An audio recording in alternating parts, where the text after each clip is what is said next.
Alright, and we're live. Ocean Mike welcomes everybody to the stream. Let's see if everything is working okay.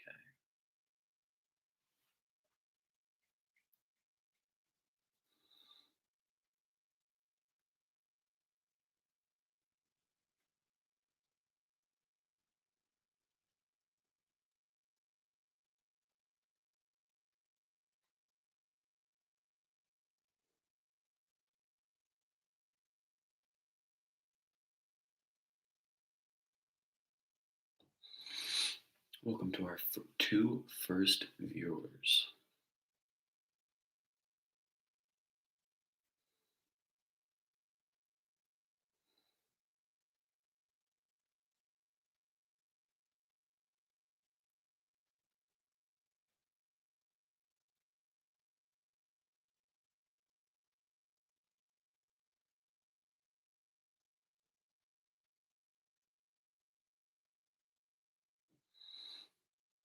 Good evening, Dorothy. Welcome to the stream.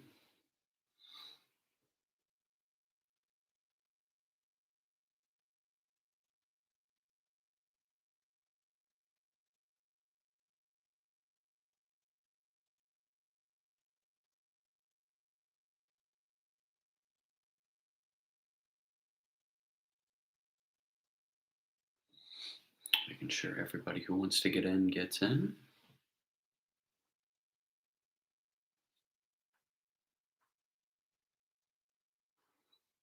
Alright, the ping's working.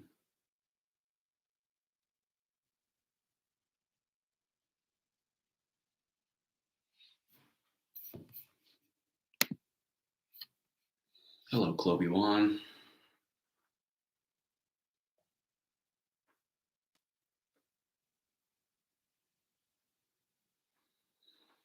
Okay, so we'll get started at the 3-minute mark, so another 40 seconds or so.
Okay.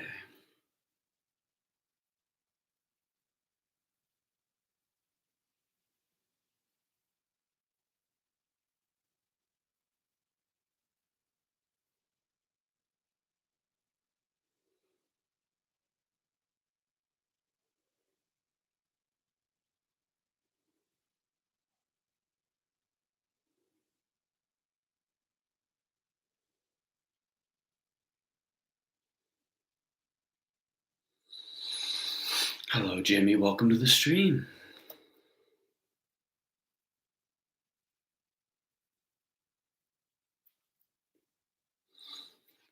So today we're just going to be going over a rough history of cephalopods.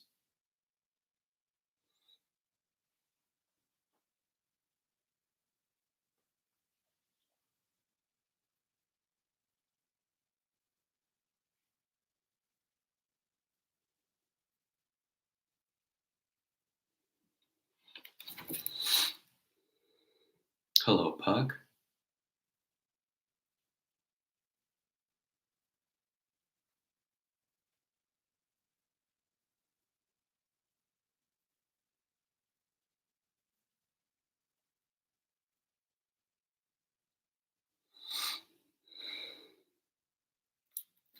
All right.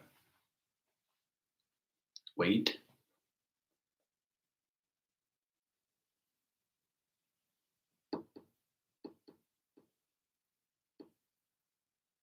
Well, that's all right. Um, so today we will be talking about cephalopods and a kind of a rough history of them. So, making sure I pronounce this word correctly. Okay. So cephalopods first started with monoplacophorans, which are very straight-shelled organisms that had shells somewhat similar to an auger. This is not a monoplacophorans shell, but it is a rough example. They had those thin, pointed shells that made up their body. And however, cephalopods used to have 10 uh, legs of equal length. However, today they have adapted to have 8 legs of equal length with 2 specialized longer legs that are used for grabbing and bringing in food from further distances. These fellows lived in the Cambrian period a long time ago. They evolved to be the first cephalopods. Shortly after that, um,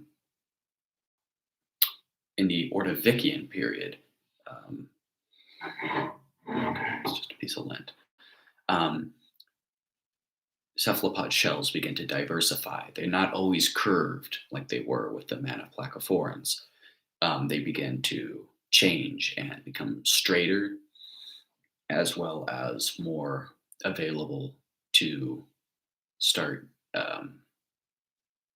preparing their organisms for jet propulsion. That's what I was looking for. And then around 420 million years ago is when the Devonian period began, and the coiled cephalopods emerged, like the ammonite that some might be familiar with. So they had that curled shell that you see in a lot of dinosaur movies or such. Still, those 10 arms of equal length in action. So that's where the first ammonoids and ammonites came into play. However, in the Permian period is when there was that Permian mass extinction, which caused a lot of not only cephalopods but a lot of life on Earth to go extinct. However, cephalopods lived on, and in the Triassic period, they continued to diversify, and those shells became longer again and more susceptible to change, as a lot of ammonites before the mass extinction were easily killed off by sharks and the ichthyosaurus because they were slower. Jet propulsion was not yet the most effective way of surviving, so they were easily eaten, and the shell crushing predators were able to force them near extinction. However, in the Jurassic period, they became more pronounced. So ammonites became more available in the line of evolution. Even throughout this extinction, they still lived on because shell crushing predators were evolving at the same time they were. So creatures like ammonites and belemnites were still able to survive to a certain extent. However, that will soon change. And because of this kind of conflict with shell breaking predators, soft body squids or cephalopods came into life as well, as that allowed them to be more agile, and it began to bring in that process of photophores, which allows them to blend in with their environment, which is a very key element, especially today in modern cephalopods, specifically octopus. However, in the Cretaceous period is when the ammonites and belemnites finally do go fully extinct. Um, the remaining ammonites and belemnites that do survive are quickly forced into extinction due to shell-breaking predators that also survived as food is scarce and evolution takes its course.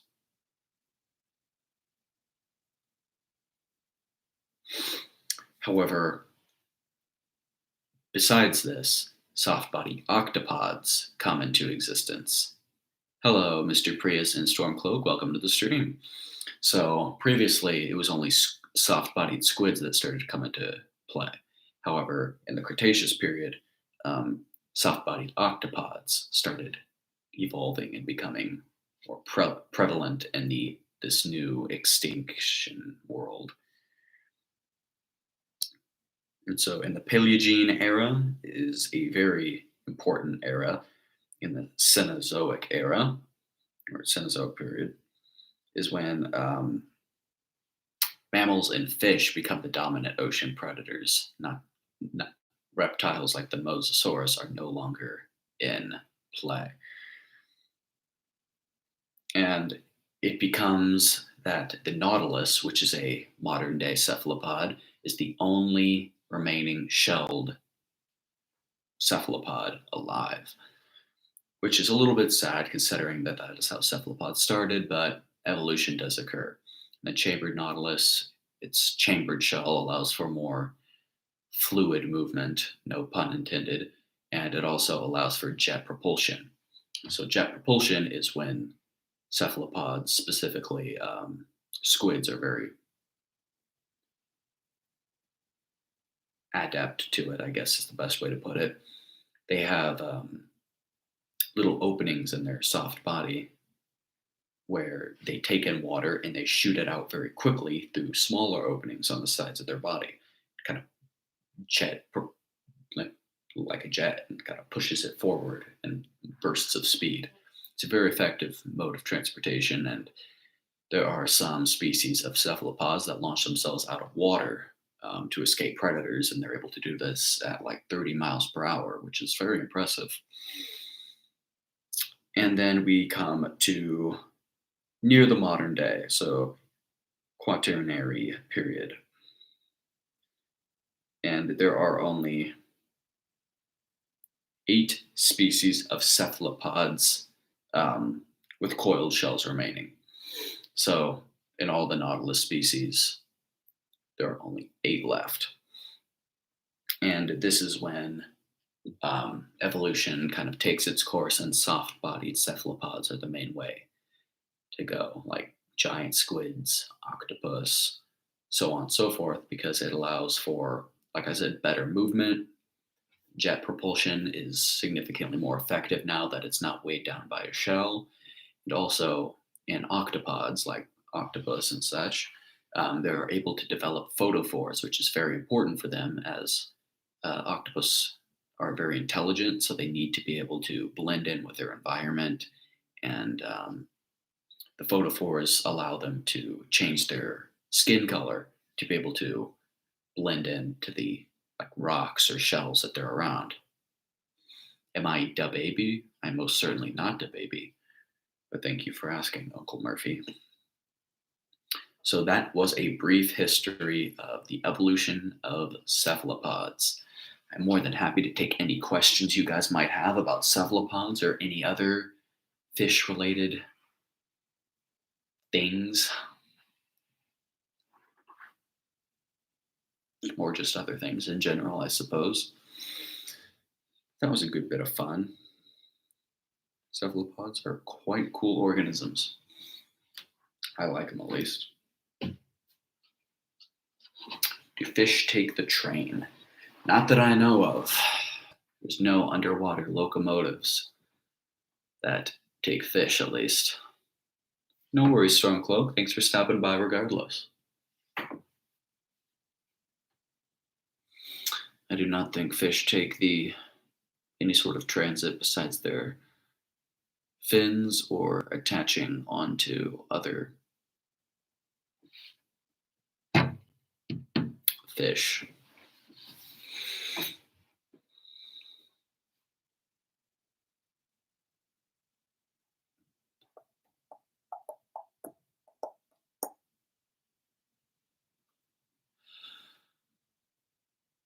Mm,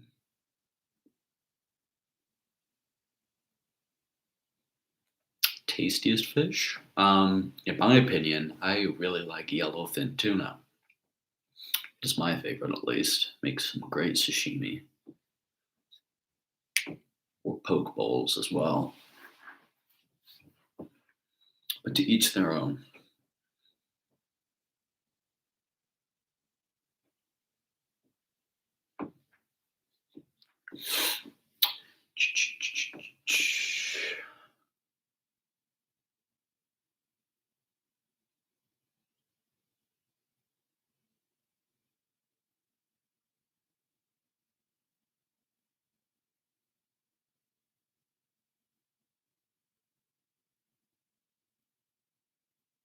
Text is ready, huh?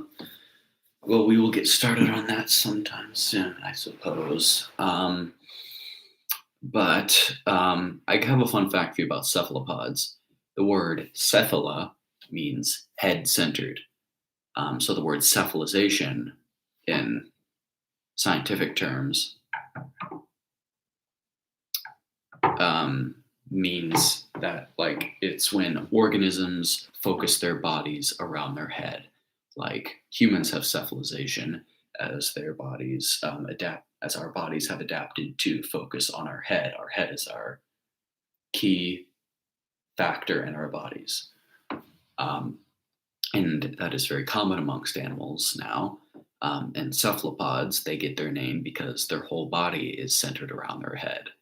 Almost their entire body is their head, besides their arms that come out of it. So that is why they have the name cephalopod, because they are a head centered organism. Will I come there after the stream?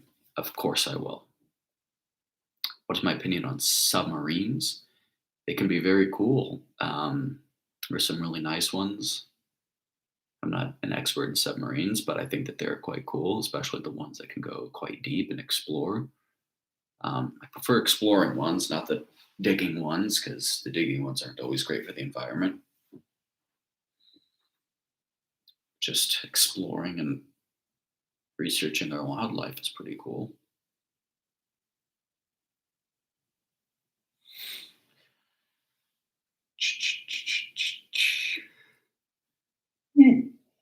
Oh, goodness, pardon me.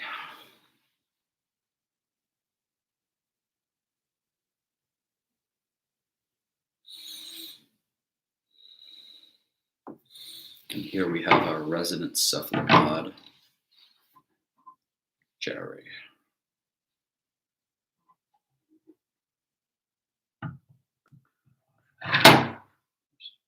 Sorry, Jerry.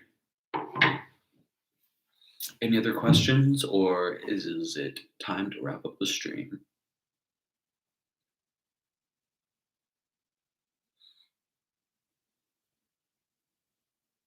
What do you think, Big Blue Fish?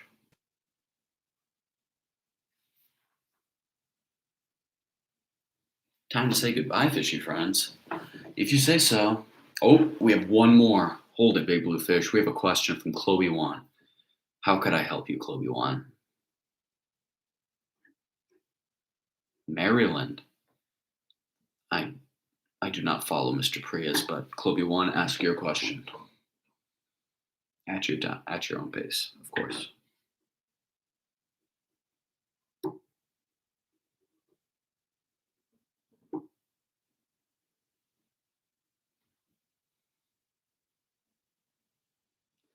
Oh no, later.